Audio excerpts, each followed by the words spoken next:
Coming to you from the Spit Studios in Vancouver, British Columbia, Canada. This is the Spit Sports Show. Spit's Picks has come crashing right back down to earth. After just an electric first 3 weeks, we were 9-6, looking really, really good. We fall to 10-10 overall with the worst betting week that I've had since week 2 of last season. And it happens. I mean, in my opinion, Spit's Picks so far has been a lot more representative of the first 3 weeks of this season than it has for week 4.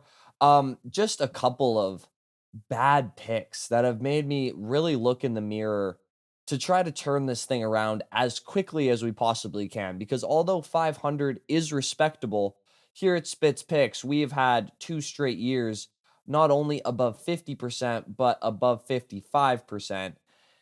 And 1 in 4 weeks, like we had in week 4, just are not going to get it done. The Rams minus 3.5 versus Indy, that was our only winner.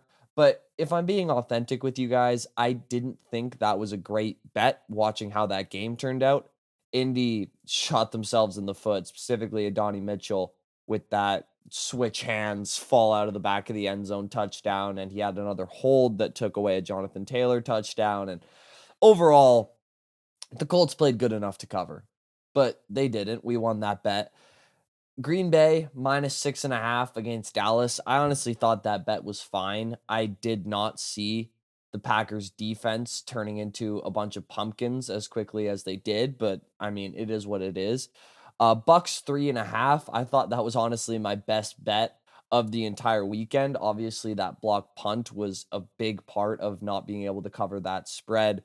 Baker almost did it at the end. I feel good about it. Jets plus 3.5 or plus 3, sorry, against the Dolphins. That was my favorite bet of the week. It happens. I really thought Aaron Glenn would have a bigger impact on this Jets team earlier in the season because I do think there is some talent on that roster, but nevertheless, I was wrong. Time to get back to work though, because 500 is by no means a bad spot to be in. There is so much room to go up and start getting this percentage back towards that 55-60% that we want by the end of the season. And we're going to start it by fading the Broncos, who smoked the Bengals yesterday on Monday Night Football.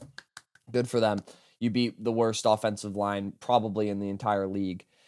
And they're playing now against Philly in Philly. And when I first saw this matchup and this line, I thought it was going to be about 6 points Philly's way. It's only 4.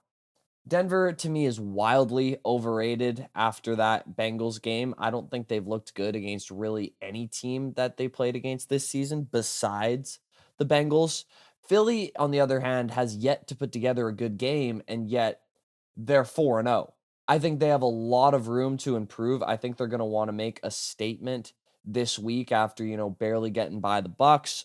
I think this line, again, should have been around 6. I will take Philly laying the 4 points. Las Vegas, we are getting 6.5 points versus the Indianapolis Colts. This is a best of both worlds bet for me. I am fading Indy again, and I'm backing my preseason sleeper pick of the Raiders, which admittedly has not turned out the way I thought it would so far. But I do think the Raiders are a lot closer to the Colts than the 6.5 points will have you believe. The way you get to Las Vegas is by rushing the passer with 4. Their offensive line is bad. They can't really block anybody, but pass rush isn't particularly Indy's strength on defense. And I still don't think that Indy's offense is as good as they've looked so far. I think they're a good offense, top 15, top 10 fringe offense, but like top 3 offense in the league, I don't see that being sustainable for the rest of the season for this roster. I'm fading the Colts. I'm going with the Raiders, getting 6.5. That is a lot of points. Raiders, that's the side. The Giants are getting 2 points against the New Orleans Saints at New Orleans. To be totally honest, this is simply a bet on the Giants pass rush. Betting on a quarterback in his first road game in New Orleans, which won't be as loud as it would have been if they were good, but will still be pretty rocking, terrifying, don't get me wrong. But I think the Giants have a lot of redeemable qualities as a football team. Even with Neighbors out, like I said, I think their pass rush has top end talent, and I don't know why they haven't been better. I think this is a week they could get it together. The Saints, on the other hand, to me, have no redeemable qualities. If you watch Spitz sprint, you know my thoughts on their entire roster. The main one being, I think Spencer Rattler is the best part of their team at this point, and I think Spencer Rattler is terrible at football. I think, like I said, the Giants have a lot of qualities that I think could be in a good team, whereas I don't think the Saints do. They are getting points. You got to go with the Giants here. Washington getting 3 against the Chargers. This feels like a Washington bounce back game to me 100%. They got embarrassed versus the Falcons. That game was not as close as the final score would indicate. But the big issue for Washington in that game was their third down efficiency. And talk about having a third down cheat code just being injected into your roster with Jaden Daniels very, very likely to mostly probable coming back this week. He could have played last week, according to some reports, if it was like a playoff game, but they took it safe. He'll be back against this Chargers team, which has just been decimated at offensive line. Their cornerstones, arguably, of this team, besides Herbert, obviously, are those two tackles. Both of them are out now. I think they're going to have to do a bunch of reshuffling. They're going to have to move guards out to tackle, etc. I think the Commanders are going to be able to get after them pretty good. Washington getting 3 points at LA where they don't really have a home field advantage. I think that is too many points. And also just the morale boost that I think Washington is going to get from their franchise quarterback coming back. I think it's going to be a little bit too much for the Chargers to overcome. I still think the Chargers are a good team, but I like Washington in this spot. And I don't love betting heavy favorites. I think the NFL is just so thin on all margins, and I think betting underdogs and getting hooks and playing smart lines is always the way to go.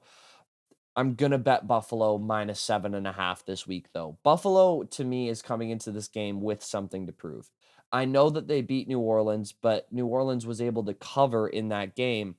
And specifically, the Buffalo defense has looked like a complete shell of itself for really this entire season. Spencer Rattler was able to move the ball. New Orleans was able to run the ball really, really well against the Bills, which I was surprised about. I understand they don't have Ed Oliver, but regardless, the run defense has not been good. Whereas New England, who the Bills are playing, I don't know if I mentioned that, they are coming off their best offensive game in 5 years, it feels like. Drake May has been playing really well, but outside of him, I really don't see the difference makers on this offense. I think they come back down to earth. I think the Bills defense, again, comes into this game with something to prove.